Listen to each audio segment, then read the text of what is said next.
You're listening to the My Simplified Life podcast, and this is episode number 103.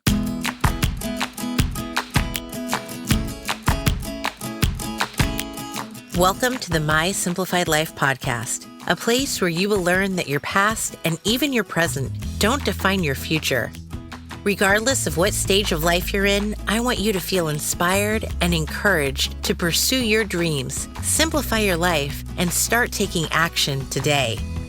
I'm your host, Michelle Glogovac, and I'm excited to share my stories and life lessons with you while taking you on my own journey.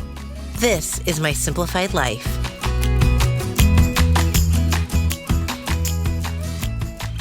Hi, friends. Welcome back to another episode. I'm your host, Michelle Glogovac.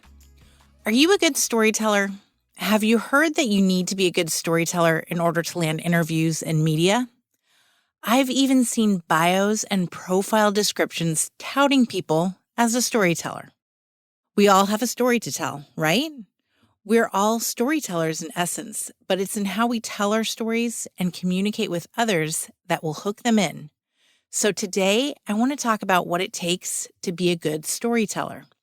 What is going to make you stand out from the crowd with the way you tell your story, and what is going to attract people to become your clients and followers? Here's my number one secret to what it takes to be a good storyteller. Be yourself. That sounds so simple, doesn't it? Yet it's so hard for so many people to do. We get scared of what others might think of us. We worry if we're sharing too much of ourselves with the world. We wonder if we'll say the wrong thing, but the truth is that a good story has feeling and emotion and is filled with honesty. You share of yourself with your story, and that's what resonates with others.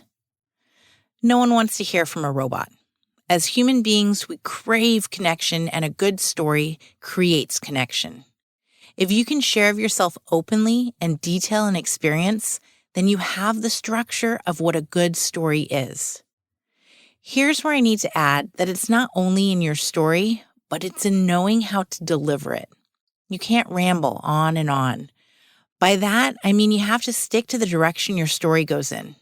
If you're sharing about your career journey, but somehow are derailed and bring up how your garden grew 3 types of tomatoes this year, then you haven't stuck to your point.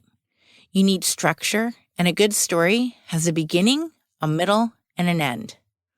These are basics that we all learned in elementary school, yet these instructions often fall to the wayside.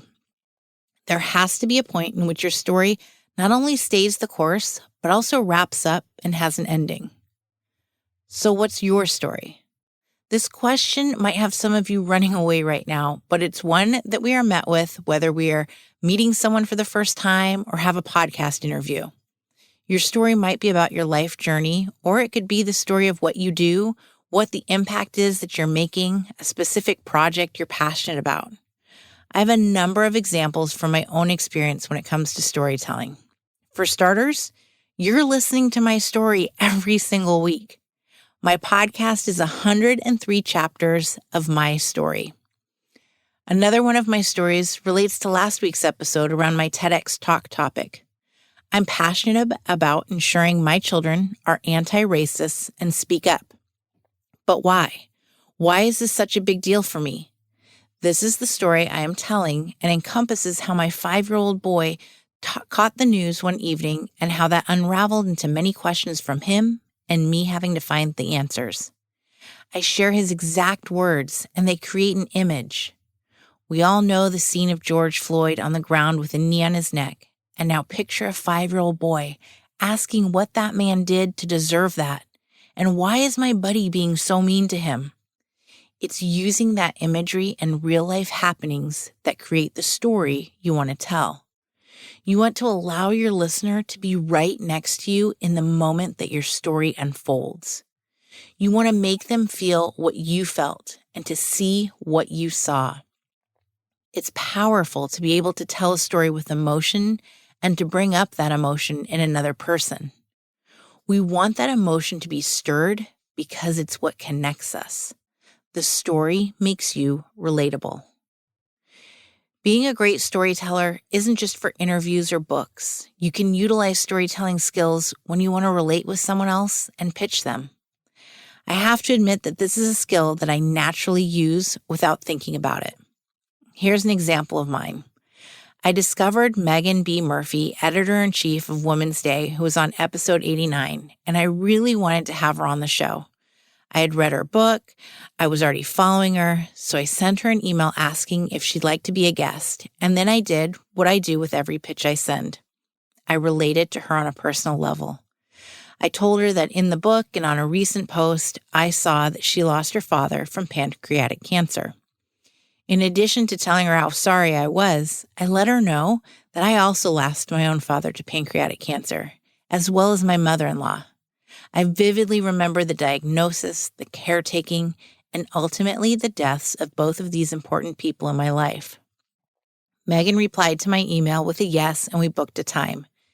It wasn't until after the interview that she said, "Your father also passed away from pancreatic cancer, and that part of your email stuck with me. It's one of the main reasons I said yes to coming on your show." I want you to sit with that for a moment.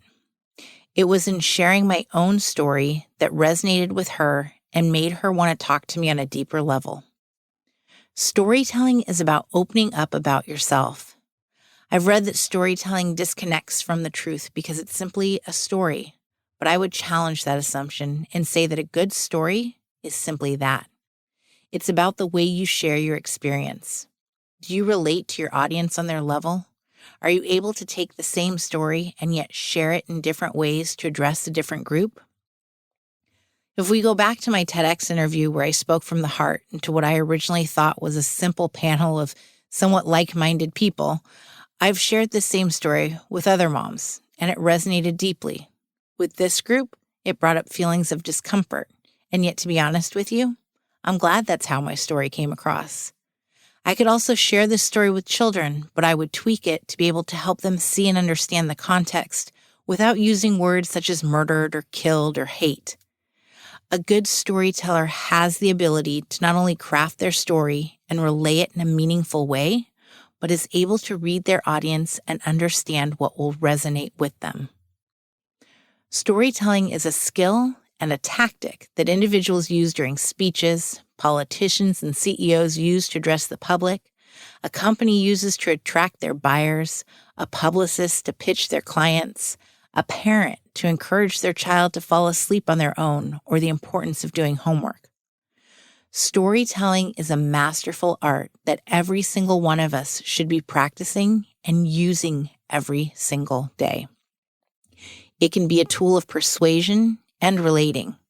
It's also a job. Head over to LinkedIn and you'll find people with the title of Chief Storyteller. No joke. But think about what the power of a story can do for a corporation or small business.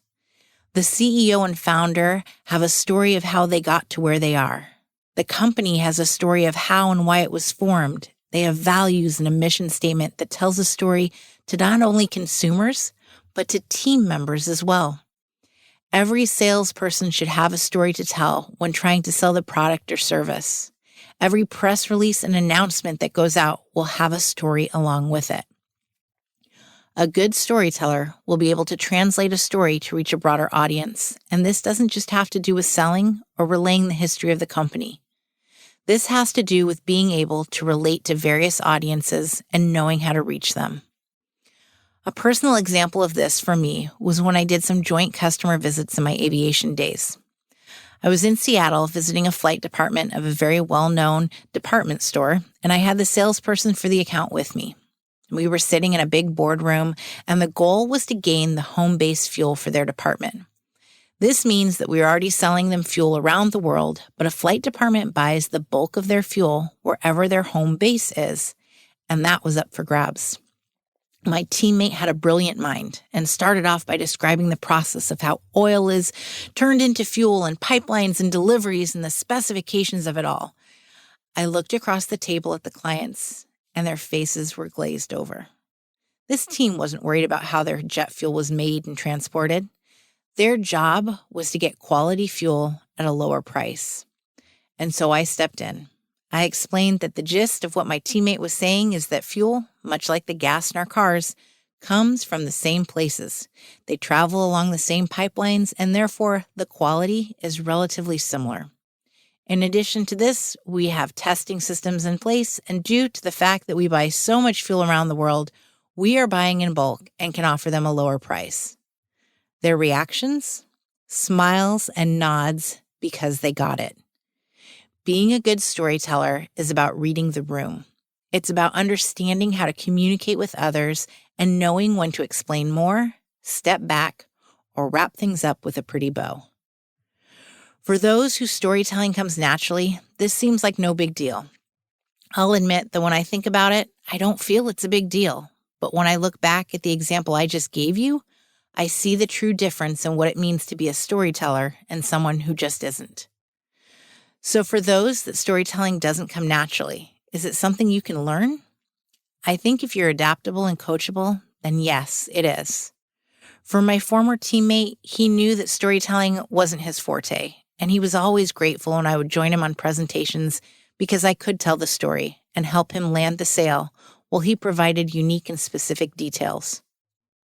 When you are wanting to be pitched to the media and podcasts, you have to know and understand your story. I've worked with dozens of clients, and part of our work together is crafting their story. The first thing I do with every single one of them is to have a one-on-one where they tell me their story in their own words. I take notes and ask questions along the way, sometimes to the point that it becomes somewhat of a therapy session. I've had clients shed tears with realizations or end up talking about something they've never spoken before. The beauty is when they've come to me with their speaking topics in hand, and at the end of the session, I'm able to turn those topics and their story into something unique that makes them stand out. Just last week, I worked with a woman on a VIP strategy session. She came armed with topics of self-care and self-love. My pet peeve is that these are topics everyone's talking about these days, so we needed to dig deeper and set her apart. At the end of an hour doing more research on her, I crafted topics around the difference in self-love and self-care, finding a new identity as a career mom, finding worthiness without productivity, and many more. Her topics truly embody who she is, what she's about, and what she's an expert on. These topics are part of her story, and they offer more insight into who she is, which is what a good story is all about. Sometimes crafting the story you want to tell takes the help of an outside person. We all have a story in us, and one that others want to hear. It's in the crafting and telling of the story that will attract others in wanting to hear more of our story. This week, I want you to think about your story. Are you grabbing people and bringing them in to learn more from you because of it? Could you use some guidance on it or more clarity? No matter what you do, your story is important, and knowing how to tell it is even more important. I believe you can be a great storyteller. And after all, the world is waiting to hear your story, so it's up to you to perfect it. Until next week, my friends, define your story, start sharing it, and make it perfect.